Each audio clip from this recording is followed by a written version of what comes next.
Eh bien chers élèves, bonjour. Aujourd'hui une nouvelle vidéo, après le perroquet, le toucan. Même chose, je vais donc dans un premier temps former la tête de mon oiseau, une deuxième ellipse pour le corps, positionner son aile, je déforme un petit peu mon ellipse, la queue de mon toucan, le dos, la deuxième aile qui sera sur le côté, qui viendra recroiser la première, donc se toucher. Comme d'habitude, je positionne mon effet plumage et je finis mes dernières plumes. Même chose ici pour la queue de mon oiseau. Je rattache au niveau de la tête et je vais faire le bec du toucan, un long bec, un deuxième ici, et je vais venir raccorder ici. Ensuite, même chose, ma narine, le côté bariolé de mon cou de toucan, vous irez voir sur internet, et là aussi je vais rajouter l'œil, c'est-à-dire la couleur de l'œil, la pupille, en laissant du blanc dans les deux éléments. Je vais ensuite retravailler un petit peu la forme de la tête. Je vais ensuite rajouter, comme d'habitude, mes ombres qui vont permettre de donner du volume à mon dessin. Je vais contraster. Là, vous voyez que mon crayon est très clair.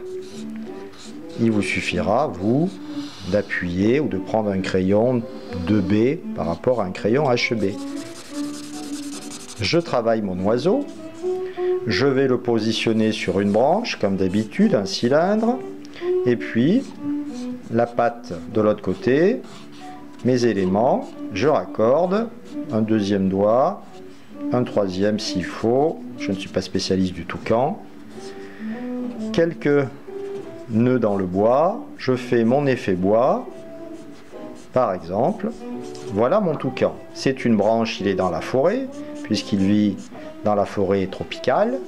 Je vais donc pouvoir rajouter quelques plantes pour animer mon décor. Ici, par exemple, quelques feuillages. J'essaye d'occuper la surface vide de ma feuille. Ici. Peut-être, j'ai appris à dessiner mon palmier. Je vais travailler aussi ce que j'ai déjà appris, c'est-à-dire positionner quelques branches de palmier, comme j'ai appris à le faire, de façon à donner un côté un petit peu exotique à ce paysage. Une ligne d'horizon, pourquoi pas, au fond, les montagnes, et quelques masses arrondies, comme si on voyait finalement les arbres au loin.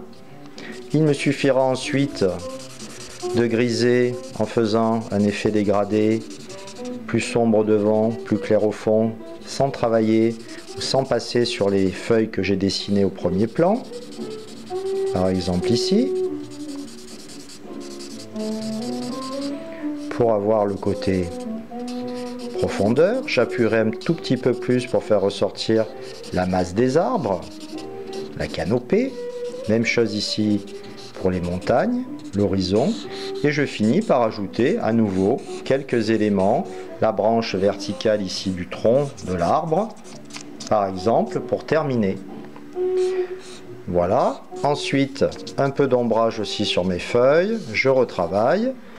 Je prendrai un crayon un petit peu plus foncé pour contraster, faire ressortir ce qui doit être beaucoup plus visible au premier plan, c'est-à-dire les branches de mon panier, ici. Les feuilles qui sont là aussi, je vais les retravailler pour les contraster. Je donnerai un effet, nervure centrale. Je vais pouvoir donc réappuyer pour faire ressortir le premier plan de ma composition,